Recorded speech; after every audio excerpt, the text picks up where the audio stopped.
the Dementia-Friendly Faith Network today, and I'd like to start by acknowledging the traditional custodians of the lands on which we meet today and pay my respects to elders past, present and emerging. And just to let everybody know that the Dementia-Friendly Faith Network is an informal opportunity to share ideas and learn what faith-based organisations and spiritual centres are doing to promote inclusion and acceptance of people living with dementia in their community. Since we are a relatively small group today, we probably do have the luxury to do a quick whip around just to say our name and which faith-based organisation or organisation generally we're from, and perhaps what state as well might be helpful. So I might start. My name's Liz. I am a Community Development Officer working on the Dementia-Friendly Communities program based in South Australia. I'm going to call people out. So I might go to you next, Joanne. So, hi, I'm Joanne Levy. I'm the president of Sasunya Huda Sephardi Synagogue. We represent the Jews from the Middle East, North Africa, India and Asia. Brilliant. Thank you. And I'm in Melbourne. Lovely. Thank you so much. Then we'll go to Tahir. Hi, my name is Tahir Saeed. I'm from Sydney and I'm a carer for my wife. She has a dementia and Alzheimer. And I'm from Pakistan. And I'm from the Muslim,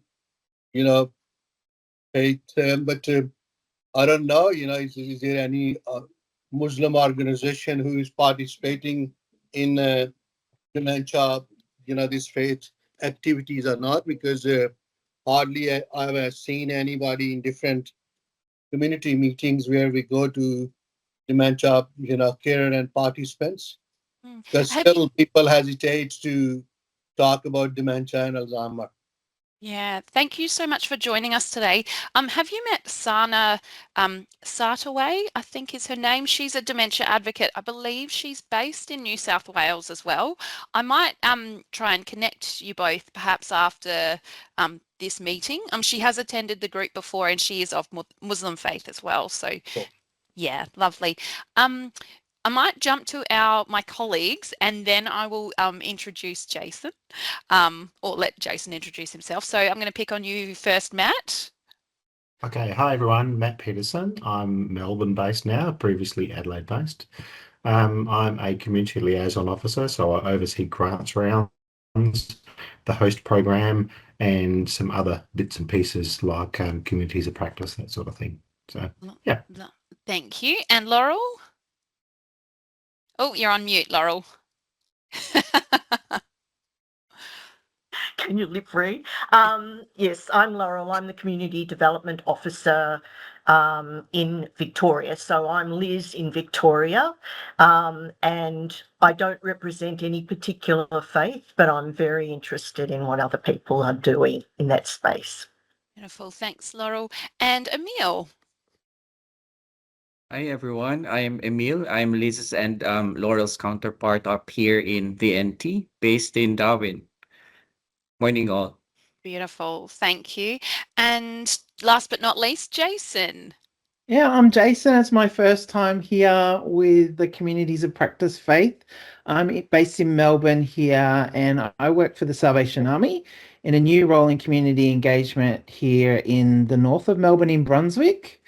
It's a beautiful place to be and we have a lot of vulnerable, isolated people in our city, and talking to Laurel initially around the dementia space just got me so excited that we might be able to do something. I have a regular Annette who just pops in from time to time. She doesn't remember that she's been here before, but she sees the lights and the open space and we always have a great chat and it's wonderful. And then catching up with Matthew to get into that dementia host space, we're really excited with that. And then to meet Liz was amazing. So we're really excited about developing community here and particularly in the dementia space. Beautiful. Thank you so much, Jason. So what I might do is just quickly touch base on the last meeting and then we might do some updates and then we'll get into it further with Jason telling us a little bit more about his program. So last meeting, I was really grateful to have my wonderful colleague Emil supporting the network meeting as I was away. There was also a few other apologies, including Joanne, Andrea, and Anne. I believe Juanita joined as well and was sharing some tips and advice on how to support organisations to become more dementia friendly, and a little bit about what they did in that space. We were also joined by a new member, Kathy, who was based from a Christian background and based in Victoria as well, which is really lovely to have more people connect with the network. And I guess that's the other thing. Please feel free to always refer people on to the network. You can do that simply by providing my email address. That's absolutely fine, and we can connect more people that way. So we might just do a quick whip around. If anybody's got some updates they'd like to share from your faith-based organisation or community since the last meeting, or anything that you are really proud of that's happened. It can be either personally or you know, more so from your faith-based organisation.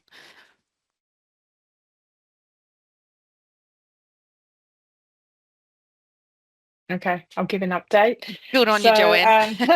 Thanks. So we were really grateful for the grant that we received, and we did amazing work. And even though we didn't get a second grant, we're going to continue doing this work. We've been blessed with a very small grant from the government towards seniors work. So what we're going to do is extend the work that we did for our dementia seniors to all seniors, and that was for those I'm sure who have remembered, I've shared this a number of times. When we have events at our synagogue and community, we make sure that these seniors or dementia are picked up and brought to the event. So we can't do it for our religious events because we don't drive on the Sabbath or on religious days, but when we have an event as such, we make sure that they're included.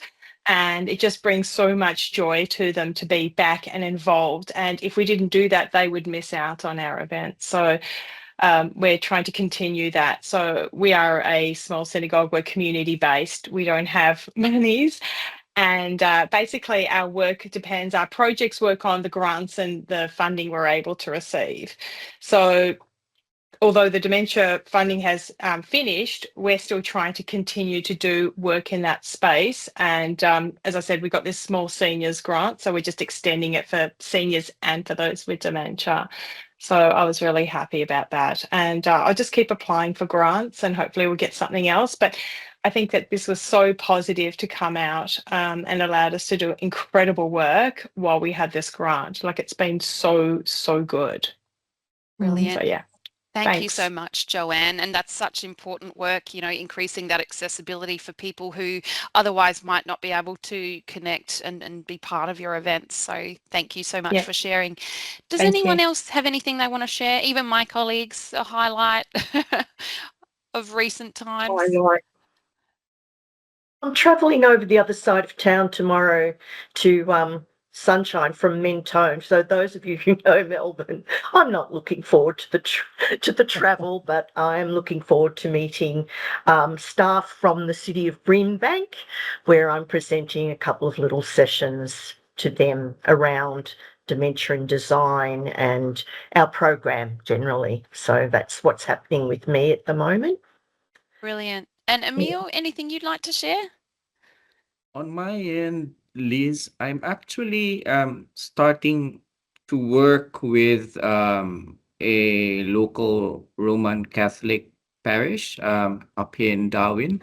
At this stage, I'm just in the stage of doing informal awareness sessions with different parish groups, lay groups that are connected to the parish. So hopefully, they were the ones who actually received a grant from us, from Dementia Australia. So a couple of years ago, they received a community one of our grants to create a dementia-friendly garden. So I'm working with a lay group connected to the parish exploring how the parish could be a dementia-friendly community. So, yep, so that's what I'm up to at present. Fantastic. Thanks so much, Emil. Anybody else like to share? Anything else happening in your space? Yeah, I want to speak, I think, about this issue because I think still we are in 21st century now, but still there's a lot of stereotype image about dementia and Alzheimer, and also I think there's not much campaign from government sector or the association which is government agencies supposed to do that on print on electronic media, which can make people aware that dementia is a disease like any other disease is, and people should how to treat them, when the people go to the shopping center, cafes, bus, train, Yeah. doctors. I'm surprised that the doctors who are supposed to know these things, majority of the GPs don't know about. And I'm talking about today, this Yeah. age, not 10 years back. Yeah. I don't know about the demand. That shows that how far behind our system is currently. And when we talk about the religion as Islamic, Muslim, I lived more or less about the three parts of the Sydney. We are nearly 35 years here. 35 years back, we migrate from Pakistan to here. We live in eastern suburbs, west, northwest, southwest, and hardly any of the mosque or any institutions talk about any these services at their like normal sermons. Friday prayers. Friday prayers is basically the major talk sessions. Where they discuss the community problems, issues, the youth issues, and how we can address the problems, or how we can find the solutions, and you know look for the better opportunities. And that's why I think we need to have a chat, or we need to raise our voice firstly to the government sector who can connect with our communities, the leadership. I think definitely our member of parliaments are those agencies who are related with these. I think they should have some chat with the community leadership as well, and also the more public awareness like bus advertisement, dementia, like advertisement TV, like the peak hour shows, like when they play the rugby or those time when everybody's looking at the TV. We should treat them with respect and care. When people go to the cafe, not to push them, because a lot of time people, they don't know what they're talking because they don't know actually. They are like a Yeah. children. And that's why I think we should keep in mind this thingy. And this is a Christmas time. Everybody's going to go to the shops with families, with loved ones, and this is, I think, more time to educate the people more. Please deal and with respect and dignity. Yeah, Yeah. thank you so much. You've raised some really important points, and I guess that's what the Dementia Friendly Communities program is all about at Dementia Australia. We're really keen to work with people to help create greater awareness and understanding of dementia, and there are certainly particular areas that need more support and awareness than others. I'd love to keep chatting with you. Perhaps we can chat once this meeting is over if you've got the time, and we could potentially look at some options, and I can also connect you in with Anthony Parker, who you said you're from Sydney, so he's the Community Development Officer who's based in Sydney, and he might be able to help assist in giving you some resources and supports in being able to increase awareness and understanding of dementia, within your community as well, if that's something you'd like to be part of doing, and potentially some advocacy programs too. So, yeah, but thank you so much for sharing.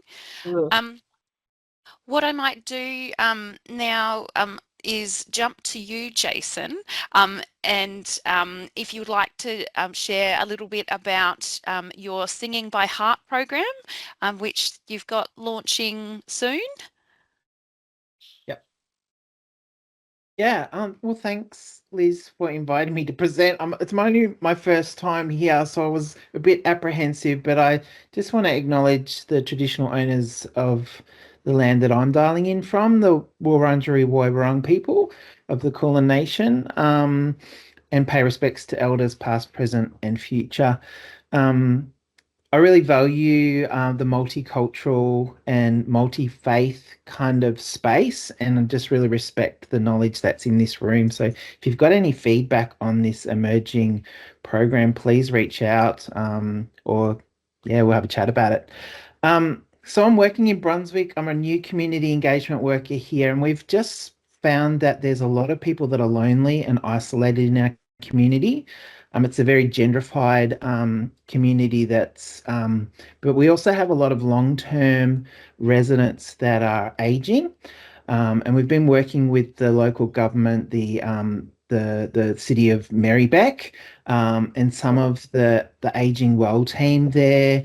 We've connected with them, and we've found out some of the quantitative data that 107% increase in the number of people living with dementia is expected in the next 30 years, which is probably a trend that you guys are very familiar with as the population ages. And the Salvation Army's response to that in the UK territory, actually, initially, was the development of dementia-friendly singing groups.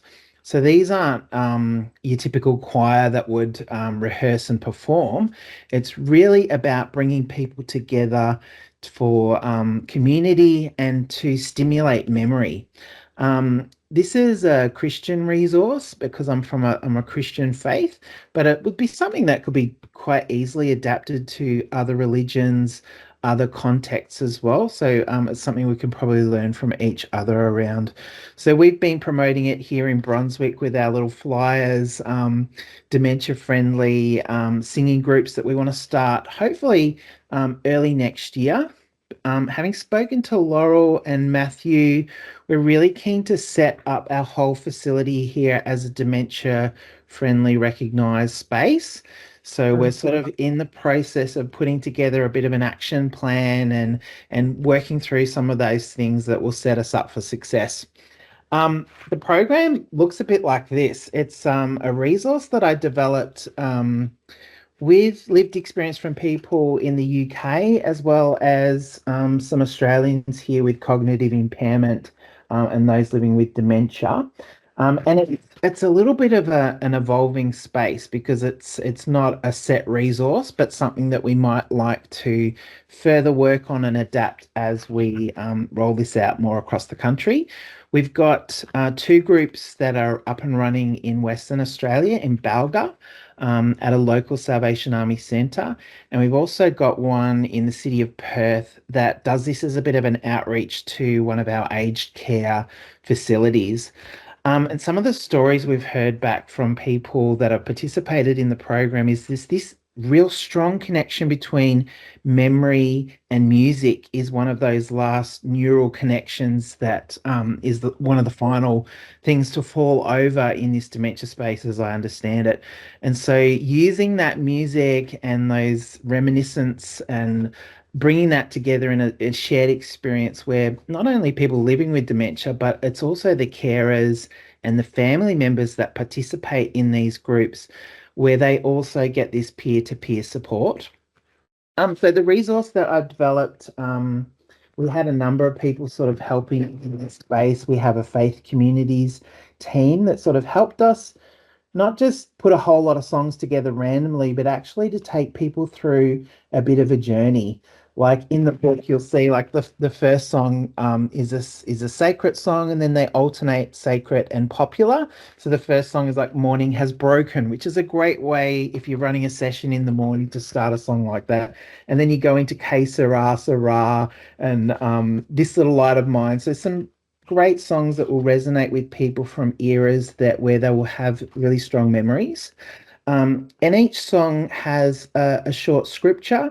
And if you're from a different faith, you could perhaps select something from the Quran, or a different faith context could adapt these. But for our context in a Christian environment, we've just selected scriptures from the Bible that resonate we've got one there from Lamentations from Morning Has Broken, and it finishes with a short prayer, written prayer. And so people within the group, we sit in a circle when we run Sing by Heart, so that there's no hierarchy, but everybody's on the same playing field. The leader of the group that sort of facilitates the group would stand in the center and work around the circle, so that you're making that eye contact with people. We start a session with a welcome song, and it's sort of like it's a little a jingle that sort of welcomes each person by name, recognizes them. In this post-COVID world, you might want to do a handshake or a wave or something like that. So everybody feels welcome. We do a little bit of a warm-up. We hand out the books, and then we work through the book from front to back. So there's no flipping and switching back and forth. Each song has a large print number so that people can easily navigate. The books are presented in a lightweight folder, no staples, so that it's nice and safe for people participating. And we encourage everyone to be involved in the group. So the groups would consist of around about 20 people, I think will work well. And so carers, family members will all sit in the circle, and we all treat everyone equally. So some of the stories we've heard from the UK and here in Australia, we had one session where they started singing Amazing Grace, which is a song that many people would be familiar with. And this non-verbal, non-responsive resident in this aged care centre just lit up and started reminiscing and talking, and the staff just rushed to get the manager to say, look, Alice is awake, and it was, I guess that is the essence of the Singing by Heart program, is to really ignite and catalyze those moments of memory. One of the other participants, Bill, in the program, a quote from him says, Singing by Heart is the one day in the month when I can see Anita full of life and engaged in an activity. It's amazing to see her being sociable with others, and it's like she's back to her previous self. We find many of the family members and family members in particular stay with the program even after their loved one has passed away, because they see the benefit of this program.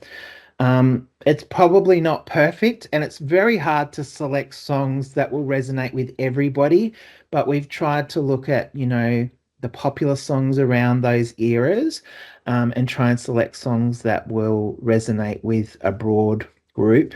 We have a lot of people within our churches and our faith communities that are living with dementia, but then there's also the broader community. So we can run the sessions in our centres, and we can also take them out to aged care centres and do it as a bit of an outreach. One of the other resources that we've developed is the Christmas edition. So we've got some great carols in there, which will be familiar to a lot of people as well. So you can run that sort of around this time and into December. We're also, I might just show a couple of pictures so that you can get an idea of some of the things that we've done.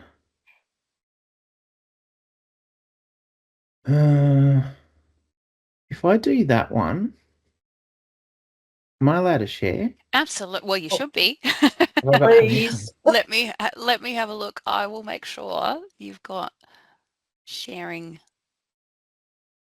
You should be able to. Oh, yep, there we go. Beautiful. Isn't IT great when it works? Yeah. Hang on, just something. Got it on a different screen. So this is Singing by Heart Australia. This is the kind of resource that we've put together. So we also have an accompanist book, which just has the music set to simple chords and a simple melody. And they're all set in keys that are lower keys for older voices. So it's designed to be easily sung. If it's a complex, we've carefully curated the songs too. We avoid anything that sort of references harm, or, some of the old Australian one, Click Go the Shears. We wouldn't do something like that might trigger someone. So they've all been carefully selected, and as I said, sequenced, and the scripture verses, the positive scripture verses and prayers have all been curated to match each song, whether it's secular or sacred. So we went through this whole process of laying all the songs out on a table and trying to get some sort of systematic order to them. There's 30 songs in the resource, and you can start the program from around about halfway through the book if you want to. In the alternate month, you can start at All Things Bright and Beautiful, for example. So this is what a typical lyric book looks like. This is the one I was saying before with the scripture and the prayer on there. This is the accompanist book, the equivalent. So it's really simple. So there's no need to have fancy accompaniments with this resource. The idea is to work at a pace and a tempo that suits the group. So we don't use backing tracks or anything like that, which might be running at a pace that's too far ahead of the participants. So we work at their pace. Sometimes you might only, if you don't have an accompanist, you just need a starting note. And that's enough as long as the person sort of in the center of the circle is able to lead confidently. We have a leaders book that I'd really be interested in sharing that around and getting some comments from people, because some of the principles and practices in running the program are quite adaptable. This is our group in Balgar that's running. They didn't quite close the circle on this week, but they're really going great guns there. As I said, the Christmas edition is up and running now, and I'd really like to complete work on a young onset edition of the Singing by Heart program, which will include some of those sort of more recent songs, the Beatles, Elvis, those kind of songs that people remember. I mean, it's clear that this is an area that's of growing need. Stop sharing. Can we stop sharing? Yeah, so that's sort of Singing by Heart in a nutshell. We are just in the process, because it's run as an agreement with our territorial team, our creative arts team. So we have a shared mission agreement with them to run a program. But we would love to see these programs take off across Australia, and just get that feedback from participants to see, is it working, what's not working, how can we adapt it so that it's meeting the needs of participants and their families.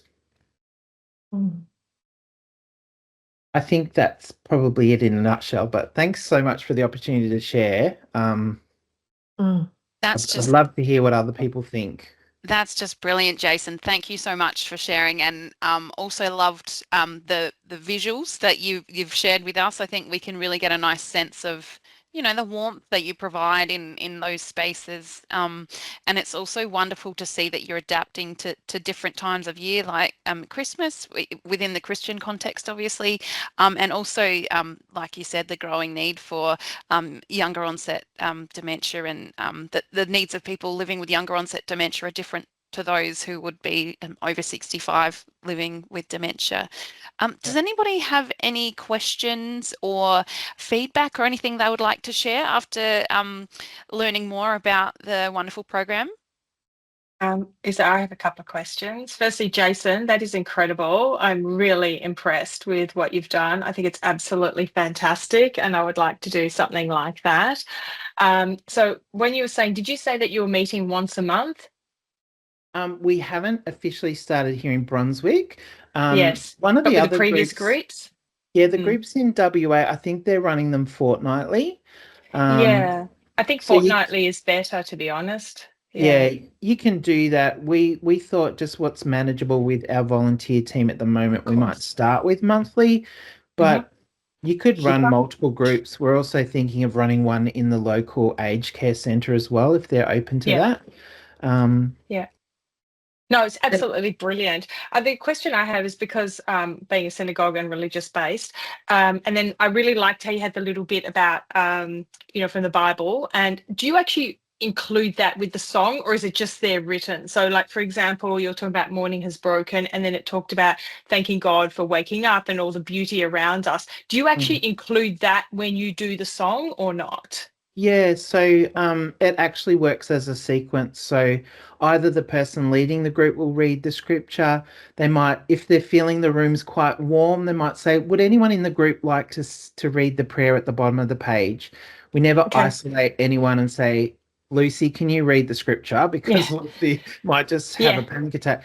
But we leave the invitation. If no one picks it up, then the person in the middle will read the prayer, and now we're moving into the next song, number 2 in our book, and we'll read the scripture, or they might ask someone to read it. But it is part of the way that the program works as more of a worship experience, and I guess you can adapt this to a Jewish kind of setting. Yeah, definitely. Well, it's very similar, and I just love that bit. I actually really I love the singing bit, but when you put the religious aspect into it, I thought that just even took it to an even better level, if I may say so. That's what I really loved about it. What about the sorry to ask so many questions, but what about the songs that are not religious based? So for example, when you talked about maybe a song from the 60s, like an Elvis song or something like that, do you have anything there with the religious aspect, or is it only for those that like, as you said, like Morning Is Broken and any other songs or Christmas songs or something like that? No, every song has a scripture and a prayer. Okay, even better. I'm Wow, just that's picking one fantastic. randomly. Number 14 is 1, 2, 3 o'clock, 4 o'clock a rock. The scripture is from Romans, which is a New Testament one. You see, at just the right time when you were still powerless. So it just picks on a theme in the song, and then the prayer. Lord, thanks for the gift of love. Thank you that you are constantly with us. So it's kind of themed to the song, whether it's secular or sacred, to try and make it a little bit more accessible for people. But yeah, it is a worship experience, not just a singing group. And that's what I loved about it. I have to tell you, Jason, that's brilliant. Like I really, really love that idea. And I've just made a few notes that's something I would like to work on next year, because I just love that. In terms of the logistics, we've gained the license to use the resource within a Salvation Army context. But I think the team would be open to partnering with other Christian churches around the resource, and we can certainly share some things about how we've set it up so that you can adapt it to your context. Another integral part of the group is the refreshments and the cuppa afterwards, and that time to chat. I've had a community member wander in who does crocheting, so she's making me little fidget toys that kind of just that people with dementia living with dementia can play with and keep occupied with during that time. Lovely. Yeah, so just trying to involve the whole community in. And how long do the events go for? For about an hour? Yeah, they're an hour. The other thing I didn't mention is if you feel like you're losing the room, we always skip to the last song, which in the Australian edition is "Give Me a Home Among the Gum Trees," and so you could sing that with a gentle rock. In our Christian version, we also finish with the Lord's Prayer or Our Father. A lot of people, that might be the moment that they wake up or come alive. I don't know what the right term is. Perhaps the people from Dementia Australia, when they've actually made that memory connection. So yeah, we include that at the end of each session as well. Thank you for allowing me to ask so many questions and for sharing that. That is just fantastic, Jason. Thank you so much, and I will definitely be looking to take your idea and tweaking it to fit in with our community. So thank you. Absolutely. Just a quick one, and then we'll go to Taia, because I believe you had a question. Would you be happy, Jason, for me to share your contact details with the network group in case anybody would like to reach out with you? Yep. And if you've got any feedback or ideas and suggestions, as I said, we haven't started running here. I've done a bit of training for people nationally, but I haven't run the sessions here at Brunswick just yet. Beautiful. Thank you so much. Now, Taia, you had a question, did you, or comment? Yeah, because I was, regarding the music, I found that because when we play the music, you know, 20, 30 years back, which my wife, when she was young, she remembered those songs. Yeah. She, I mean, her mood completely changed. And, most of the time when she don't want to do the things like taking shower or going out somewhere, this is the trick which we use. Let's play the music. And when she's very upset, just, change our mood and then Yes. play music, and then we agreed, and that's why I think, the role of music is very important, I think, in, Mm. in the dementia, mood change exercise, that's Mm. what I think. And I mean, if, yes, because, as Jason was, saying about, this religious song, I mean, I think he can think on the cultural folk songs as well, because there's a lot of cultural folk songs. If you can, have a look to the YouTube, those Sufi musics and those one which can, fit in with the Christianity, or Judaism or Sikhism or Hinduism, whatever. Because at the end, all the religions teach the same thing: love, harmony, respect, care. In a That's meeting. this is the teaching is. That's why I think the music play a very, very important role, especially Yeah. when we are in need. Absolutely. Thank you so much for sharing. And Juanita, hello, welcome. We've just been joined by Jason, who was letting us know about a new initiative that they are starting up in Brunswick called Singing by Heart, which involves, a worship experience included within singing and sharing prayer in a circular sort of sense, obviously in the more in the Christian based setting at this stage, but it could be very well adapted to other spaces too. Yeah. Beautiful. Yeah, I wanted to come on, but I was a bit late because I've got my support worker here and we That's lost okay, track of Juanita. time. Oh, But I didn't good. want to miss out altogether because it's been a while since I've been on the Oh, group. thank you so much for joining us. And it has been recorded, so you can have a watch back and see all the wonderful resources that Jason was talking about. So Juanita is a dementia advocate, and you're based in Queensland, aren't you, Juanita? Yeah, I'm Brisbane, yeah. Yeah, and We've been having some really warm weather up here. yeah, I see you in your short sleeves. So Juanita really was instrumental in getting her church to become recognised as becoming dementia friendly. She's been a real mover and a shaker. Also a finalist in the what was the title of the awards recently? It was Diversity and Inclusion Award, sponsored by Diversity Australia, actually. Yeah, and it's for all mostly my dementia advocacy, but I also put in the things that I do for the community, working for the more disadvantaged people.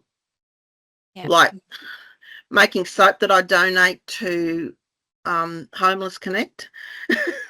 So yeah, they're a little bit worse off than I am. At least I've got a roof over my head. You're a beautiful person, Juanita, and you do so much for the community. Yeah, I just love to do things like that. I'm in the process of making Christmas cards for that I used with the local charities. I donate to the charities and they put it with their Christmas parcels that they give out to the disadvantaged. So that's something I've been doing since 2018. And even with dementia now, I'm still doing it. So yeah. Fantastic. Brilliant. Yeah. It's been I've been able to do that, and so it's good. And yes, I was a finalist, but haven't gone beyond that. But that means I can go next year. And this is one of the reasons I do it, is an unusual type of dementia advocacy, because through that process, I can show people that people with dementia can continue to do things. Don't just write us off.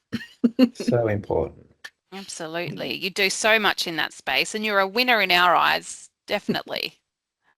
And just to make it to the finalist stage is huge. And like you said, it's another form of advocacy. So that's just brilliant. So well done. So I know we're getting closer to 11. Are there any questions or anything anybody would like to share at this stage? Question for Jason, if I may. Yeah. Jason, Brunswick's a very multicultural area. Are you planning to get a little focus group together of the potential participants in your Singing by Heart program to get a sense from them about what tunes that they would like to have? Is it, are you going to ask the community for their input into the development of the book, of the program of songs? I think that's a really critical area as we evolve the program. It's a very multicultural area, as you mentioned. So it may be that, a different language is more appropriate. Italian, there's a lot of Italians in and around the area. The biggest hurdle is copyright, Laurel. So obviously we need to do this in a manner that's legal. So each kind of edition of the resource we need to pay a copyright fee. So that's why this particular version of the book is licensed for use within a Salvation Army context, and we can't really alter that edition. But this is where I'd really love to get more community input in the young onset edition, because I think that could be a great way to include more people. Obviously, if you're working in a multicultural context, you would need someone, if it's in a different language, who can actually facilitate the group. So that's maybe something we could explore down the track. But we'll start with who we have. And I'm, talking to Matthew about the host sessions. I'm really hoping that as we run some of those host sessions, that could be a forum where people might have some more input.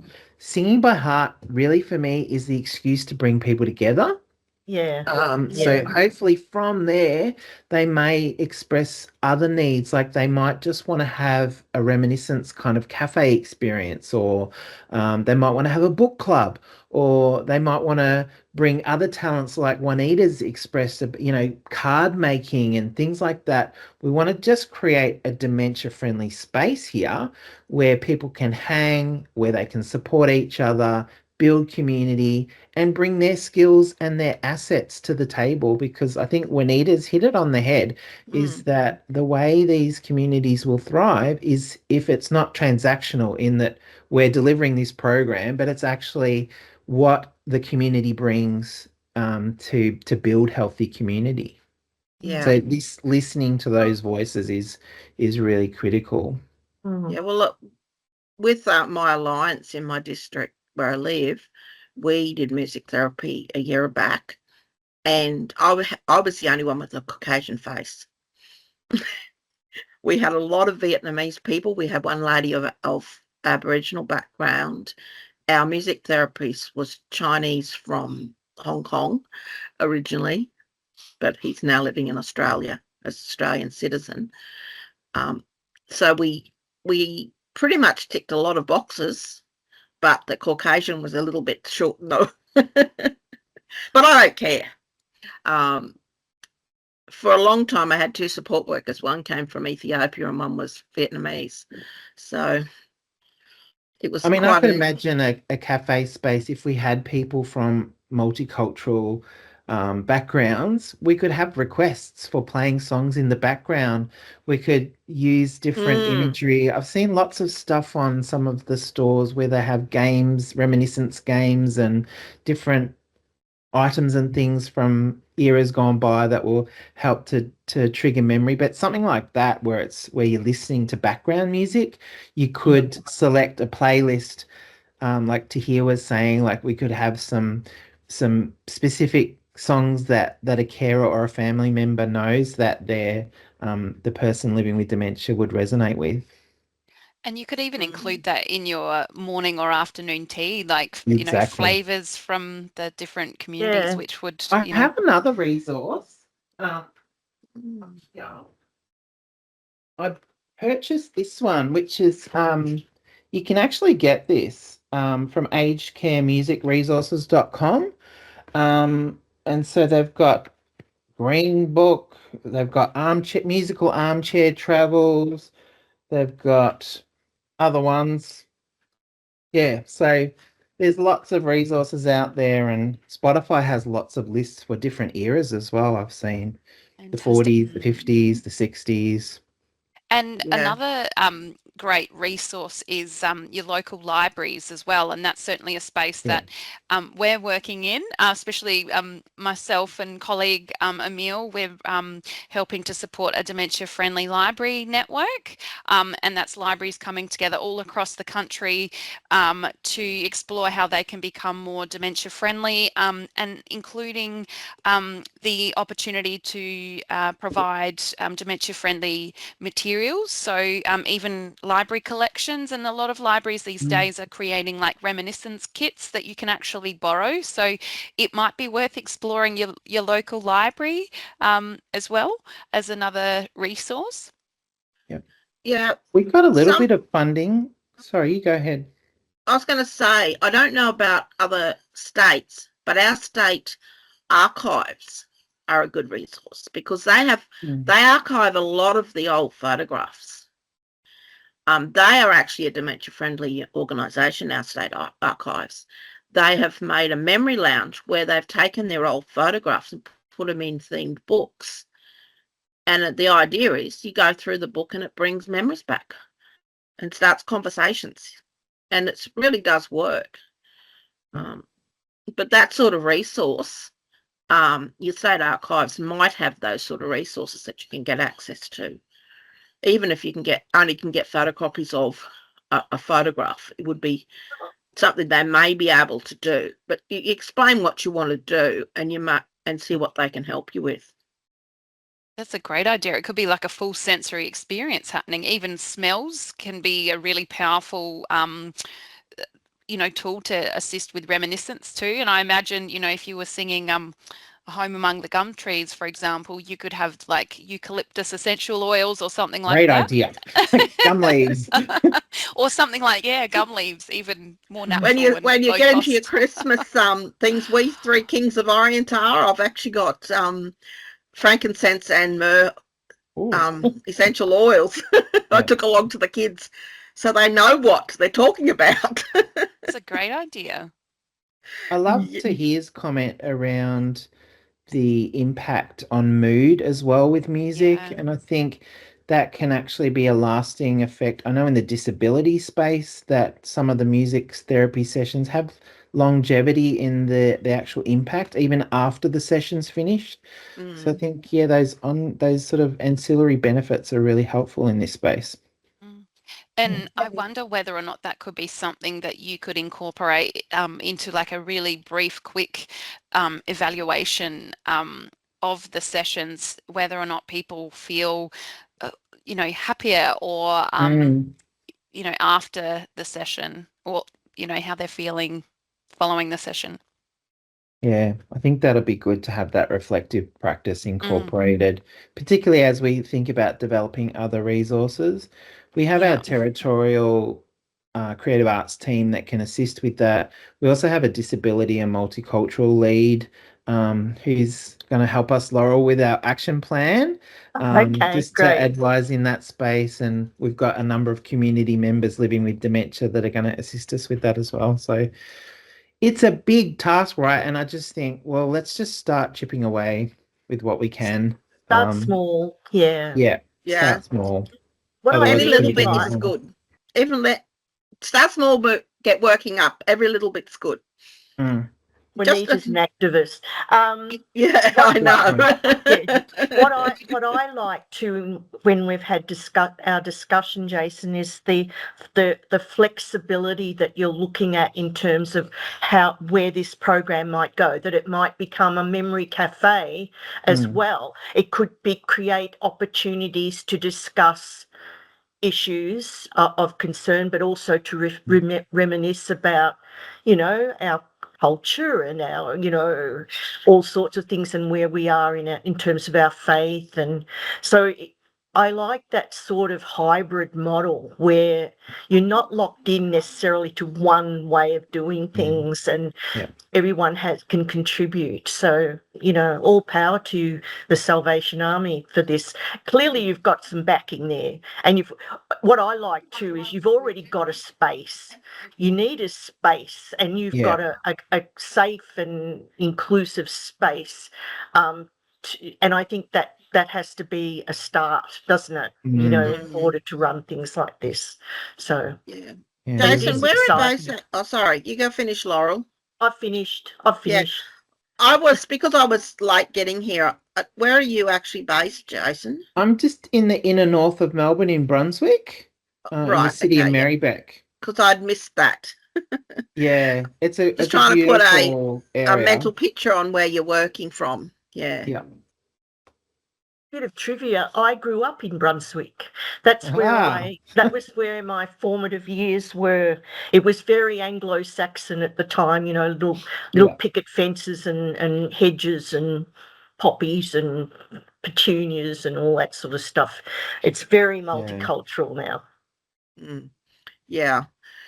Well, the region I'm in has the second highest, and only by a 0.1% Vietnamese population in the country.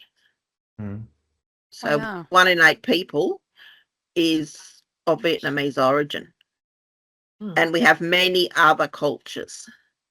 When my son started high school, on the welcoming day of high school, they got the kids from who had them or their parents had come from any other country to walk in with the national flag.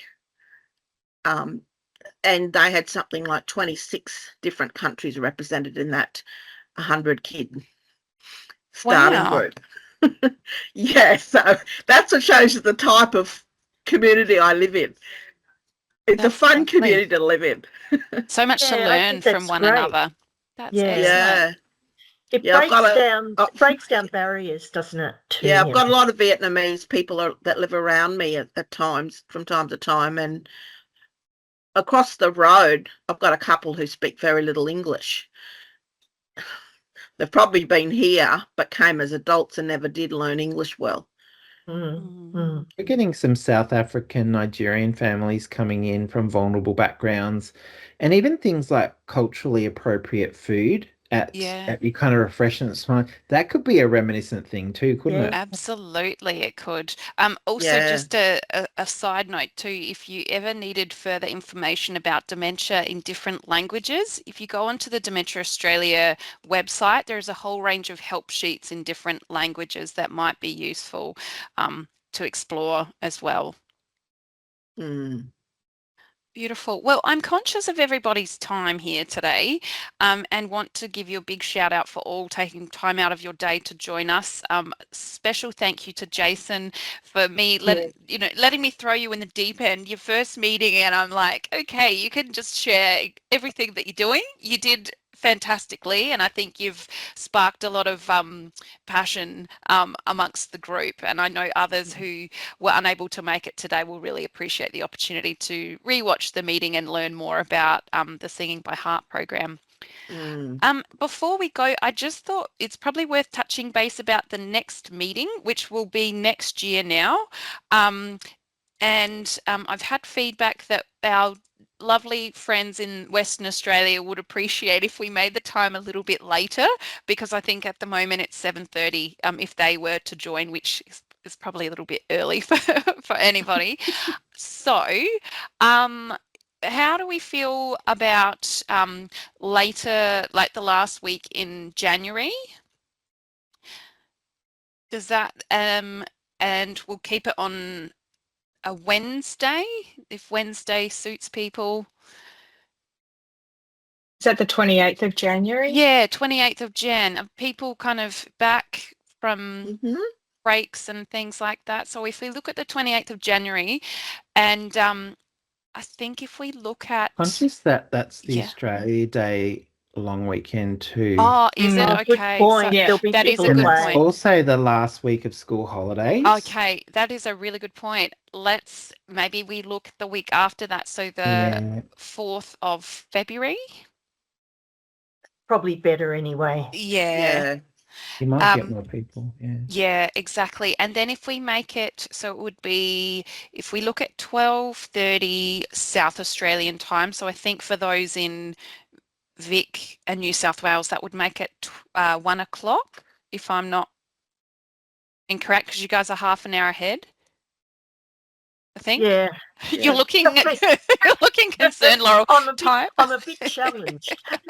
Oh, time zones are not my strong suit, so So it'd be midday Victoria Eastern time. no, so it would be except 1 o'clock. 1 o'clock. But Queensland will be 11 a.m. Is that correct? 12. No. South Yeah. Australia will be 12:30, Queensland South will be 12, and Victoria, New South Wales, Tasmania will be 1. Yeah. That'll work for me. Oh no. That's all right, Laurel. I will do the Yeah, I know, number so- crunching and making sure that we're all right with the time frame. I have Fantastic. issues. That's okay. So all right. I've written down is 4th of Feb. That's all right. So it'll be the 4th of Feb, and it will be for all of us except for our Western Australian friends. It'll be in the afternoon from 12:30 afternoon. South Australian time to I think 1 o'clock in Vic, and yeah. So 12 that would 12 work. in Queensland. Yeah, that'll work better for me because I always have a Wednesday morning support session. Okay, so that's better anyway. Good. Yeah, because this is overlapping my support session. Right. Okay. Well, that's good that it will be a bit more inclusive for everyone. So thank you so much for joining us today. I will send out a summary of the meeting, and Jason, if you're happy, I'll include your email address if anybody is keen to reach out and keen to touch base further about it. Have a wonderful year, end of year break, and I look forward to seeing everybody again in the new year.